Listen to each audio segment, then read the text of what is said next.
എല്ലാവർക്കും നമസ്കാരം. പുതിയൊരു വീഡിയോയിലേക്ക് സ്വാഗതം. ഈ ഓപ്പറേഷൻ സിന്ദൂരുമായി ബന്ധപ്പെട്ട് പാർലമെന്റിൽ ഇപ്പോൾ ചൂടേറിയ ചർച്ച നടന്നുകൊണ്ടിരിക്കുകയാണ്.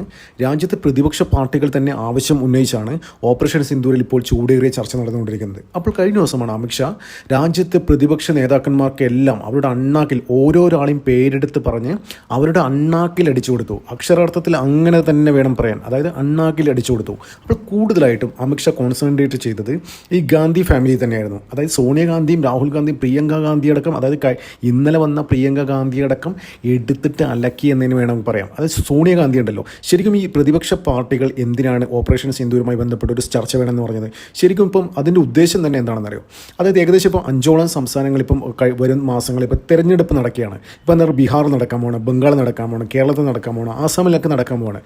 അപ്പോൾ ഈ പ്രദേശങ്ങളിലൊക്കെ എന്ന് വെച്ചാൽ ഒരു ന്യൂനപക്ഷം, അതായത് മുസ്ലിം വോട്ട് ഏകീകരിക്കാൻ വേണ്ടിയിട്ട് അവിടെ നടക്കുന്ന ഇലക്ഷനിൽ മുസ്ലിം വോട്ട് തങ്ങൾക്ക് കിട്ടാൻ വേണ്ടിയിട്ടുള്ള തത്രപ്പാടാണ്. അപ്പോൾ അതിന് വേണ്ടിയിട്ട് എന്തൊക്കെയോ ഇവിടെ കാട്ടിക്കൂട്ടുകയാണ്. അതായത് തങ്ങളൊരു പ്യൂർ ആൻറ്റി നാഷണൽ ആണ് എന്ന് തെളിയിക്കാൻ വേണ്ടിയിട്ടുള്ള തത്രപ്പാടാണ്. എന്നിരുന്നാൽ മാത്രമേ അവർ വോട്ട് കിട്ടൂ എന്നാണ് ഇവർ ധരിച്ചു വെച്ചിരിക്കുന്നത്. അപ്പോൾ അതുകൊണ്ടാണ് തക്കതായി, അതായത് ഇന്ത്യ നടത്തിയ പല ഓപ്പറേഷൻസും ഇവരും സംശയം പ്രകടിപ്പിക്കുന്നത്. അതായത് ഓപ്പറേഷൻ സിന്ദൂരിൽ ഇന്ത്യ എന്താ ചെയ്തത്, ഇന്ത്യയുടെ ഒരുപാട് വിമാനങ്ങൾ തകർന്നില്ലേ, അങ്ങനെയുള്ള ക്വസ്റ്റ്യൻസ് ഒക്കെ ചോദിച്ചിട്ട് ശരിക്കും എന്താ പറയണ്ടേ, ഇവർ കണ്ണ് പൊടിയിടാൻ വേണ്ടി ഈ സംസ്ഥാനങ്ങൾ 5ഓളം സംസ്ഥാനങ്ങൾ നടക്കാൻ പോകുന്ന ഇലക്ഷന് മുന്നോടിയായിട്ട് അവിടുത്തെ ന്യൂനപക്ഷ വോട്ട് കിട്ടാൻ അവരുടെ കണ്ണിൽ പൊടിയിടാൻ വേണ്ടി കളിക്കുന്ന നാടകമാണ്. പക്ഷേ ഇത് ശരിക്കും അവർ സ്വന്തം കുഴിച്ച കുഴിയിൽ വീഴാൻ പോവുകയാണ്. അതുകൊണ്ടാണ് അമിത്ഷാ പറഞ്ഞത്, ഇനി അടുത്ത 25 വർഷത്തേക്ക് നിങ്ങൾ പ്രതിപക്ഷത്തിരിക്കാനുള്ള കാര്യങ്ങൾ നിങ്ങൾ തന്നെ ഇപ്പോൾ ചെയ്തു വെച്ചിട്ടുണ്ട്. അപ്പോൾ ഇത് ഏറ്റവും കൂടുതൽ അമിത്ഷാ നല്ലോണം കണക്കിന് കൊടുത്തത് ഈ ഗണ്ഡി ഫാമിലിക്കാനായിരുന്നു. അപ്പോൾ സോണിയാഗാന്ധി കണ്ടല്ലോ, മുഖമായിട്ടച്ചുള്ള മറുപടിയായിരുന്നു കൊടുത്തുകൊണ്ടിരുന്നത്. അതായത് സോണിയാഗാന്ധി ഈ ഓപ്പറേഷൻ സിന്ധുവിൽ ഒരുപാട് ക്വസ്റ്റ്യൻസ് ചോദിച്ചിരുന്നു. എത്രത്തോളം നമ്മുടെ നാശനഷ്ടം ഉണ്ടായി, എത്രത്തോളം വിമാനങ്ങൾ പോയി എന്നുള്ള കാര്യങ്ങളൊക്കെ ഈ ഇടുക്കി കോട്ടയം എം പി ആയ ഫ്രാൻസിസ് ജോർജിനെ വെച്ച് ചോദിപ്പിച്ചിരുന്നു. അപ്പോൾ സോണിയാഗാന്ധിക്ക് കൊടുത്തൊരു മറുപടിയാണ്. അതായത് ഈ ബട്ട്ല ഹൗസിൽ 2008 ഡൽഹിയിലെ ഒരു സീരീസ് ഓഫ് ബ്ലാസ്റ്റ് നടന്നിരുന്നു. അപ്പോൾ ഏകദേശം 100ഓളം പേർ കൊല്ലപ്പെട്ടിരുന്നു.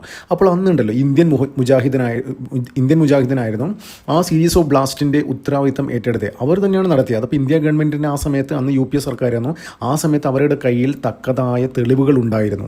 അപ്പോൾ എന്താ പറയണ്ടേ, ഇവിടെ ഈ ബട്ട്ല ഹൗസ്, ഡൽഹിയിലെ ബട്ട്ല ഹൗസിൽ ഇങ്ങനെ തീവ്രവാദികൾ ഒളിച്ചിരിക്കുമ്പോൾ ഏകദേശം 12ഓളം തീവ്രവാദികൾ ഒളിച്ചിരുന്നു. അപ്പോൾ ആ തീവ്രവാദികളായിട്ട് ഏറ്റുമുട്ടിയിട്ട് 2 തീവ്രവാദികളെ കൊന്നു. ആ തീവ്രവാദികളോട് ഏറ്റുമുട്ടിയിട്ട് മോഹൻ ശർമ്മ എന്ന് പറഞ്ഞ ഒരു പോലീസുകാരനും, ഡൽഹി പോലീസുകാരനും കൊല്ലപ്പെട്ടിരുന്നു. ആ സമയത്ത് സോണിയാഗാന്ധി കരഞ്ഞു. ആർക്ക് വേണ്ടിയെന്നറിയോ? അന്ന് ആ ആക്രമണത്തിൽ കൊല്ലപ്പെട്ട തീവ്രവാദികൾക്ക് വേണ്ടിയിട്ട് സോണിയാഗാന്ധി കരഞ്ഞു.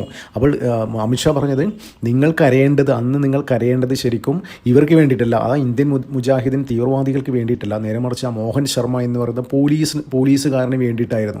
ശരിക്കും എന്നല്ല, ആ സമയത്ത് സോണിയാഗാന്ധിയുടെ മുഖഭാവം കാണണം. അതായത് ശരിക്കും ചമ്മി നാണം കെട്ടി നിൽക്കുകയായിരുന്നു. പിന്നെ അടുത്തതെന്ന് വെച്ചാൽ ഗൗരവ് ഗൊഗോയ് എന്ന് വെച്ചാൽ ആസാമിലെ MLA ആണ്. ഈ ഗൗരവ് ഗൊഗോയെ കുറിച്ച് പറയുകയാണെങ്കിലോ, അതായത് അവിടുത്തെ ആസാമിലെ മുൻ മുഖ്യമന്ത്രി തരുൺ ഗൊഗോയുടെ മകനാണ്. അപ്പോൾ ഈ ഗൗരവ് ഗൊഗോയ് ഒരുപാട് തവണ പാകിസ്ഥാനിൽ പോയിട്ടുണ്ടായിരുന്നു. അപ്പോൾ ഈ ഓപ്പറേഷൻ സിന്ദൂർ ഭയങ്കര ഫെയിലാണ്, എന്താണ് നടന്നത്, അവിടെ ഒരു ചുക്കും നടന്നില്ല, ഇന്ത്യ ഗവൺമെൻറ് ഭാഗത്തു നിന്ന് ഒന്നും നടന്നില്ല, പാകിസ്ഥാന് വേണ്ട രീതിയിൽ മറുപടി കൊടുത്തില്ല എന്നൊക്കെ ഈ ഗൗരവ് ഗൊഗോയ് പറഞ്ഞത്. അപ്പോൾ അമിത്ഷാ കൊടുത്ത മറുപടി എന്താണെന്ന് വെച്ചാൽ, നിങ്ങൾ ഒരുപാട് തവണ പാകിസ്ഥാനിൽ പോയിട്ടുണ്ടല്ലോ, എപ്പോഴെങ്കിലും നിങ്ങൾ ഇന്ത്യയുടെ ബോർഡറിൽ വന്നിട്ടുണ്ടോ? അവിടുത്തെ നമ്മുടെ സൈനികർ, നമ്മുടെ ജവാന്മാർ അനുഭവിക്കുന്ന കഷ്ടപ്പാടുകൾ എന്താണെന്ന് നിങ്ങൾ അറിഞ്ഞിട്ടുണ്ടോ എന്ന് ചോദിച്ചു. അപ്പോൾ ഈ ഗൗരവ് ഗൊഗോയ് കൊടുത്ത മറ്റൊരു മറുപടി എന്താണെന്ന് വെച്ച് കഴിഞ്ഞാൽ, ഏകദേശം 2005 തൊട്ട് 2011 വരെ ഇന്ത്യയിൽ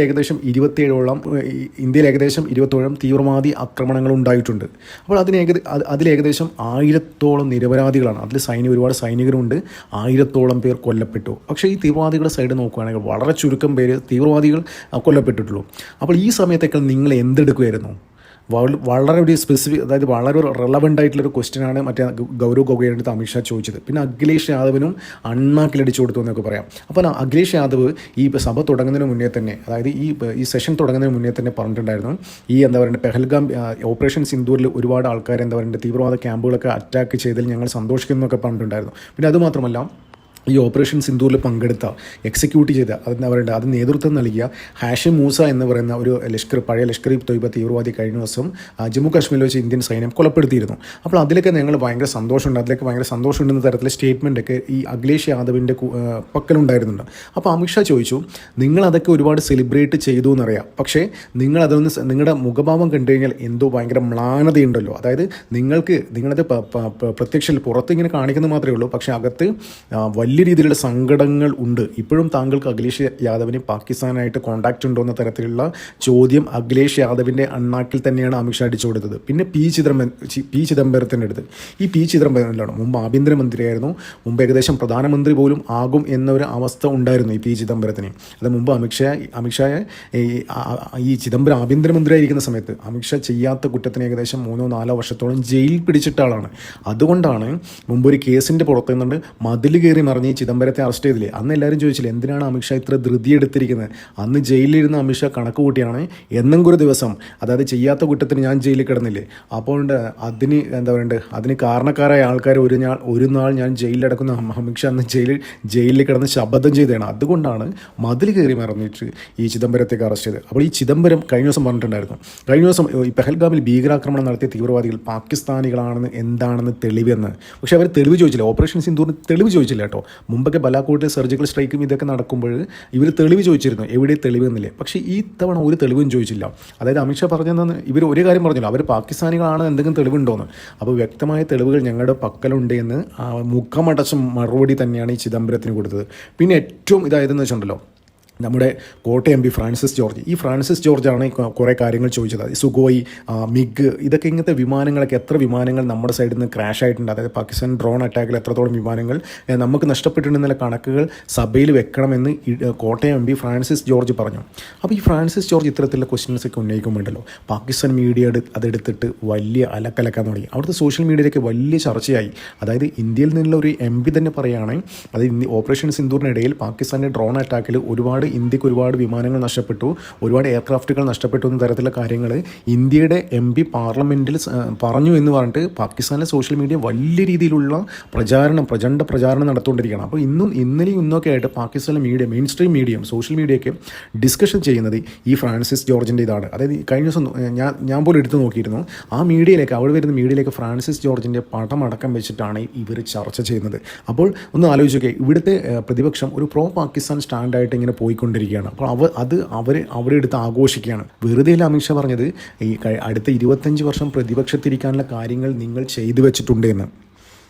വെറുതെ അല്ല ഇത്തരത്തിലെ മണ്ടത്തരം വിളിച്ച് പറയുന്നതുകൊണ്ട് തന്നെയാണ്. അപ്പോൾ എന്ത് തന്നെയായാലും അമിത്ഷാ ഇവിടെ ഒരു 1 മാൻ ഷോ തന്നെയായിരുന്നു. എല്ലാത്തിനും എടുത്തിട്ട് അലക്കി പരുവമാക്കി വിട്ടിട്ടുണ്ട്. പ്രത്യേകിച്ച് ഗാന്ധി ഫാമിലിയൊക്കെ അടിച്ച് ശരിപ്പെടുത്തിയിട്ടുണ്ട്. എന്ത് തന്നെയാലും വരും ദിവസങ്ങളിൽ ചർച്ച പുരോഗമിക്കുകയാണ്. നാളെയും മറ്റന്നാളൊക്കെ ആയിട്ട് ഇതിൻ്റെ ചർച്ച തുടരും. അപ്പോൾ ഇപ്പോൾ അമിത്ഷാ മാത്രമാണ് വന്നത്, ഇനി നരേന്ദ്രമോദി വന്നു കഴിഞ്ഞാൽ ഇതിലും വലിയ തൂക്കായിരിക്കും തൂക്കുന്നത്. നമുക്കതിനായി കാത്തിരിക്കാം. നന്ദി, നമസ്കാരം. മറ്റൊരു വീഡിയോ കാണാം.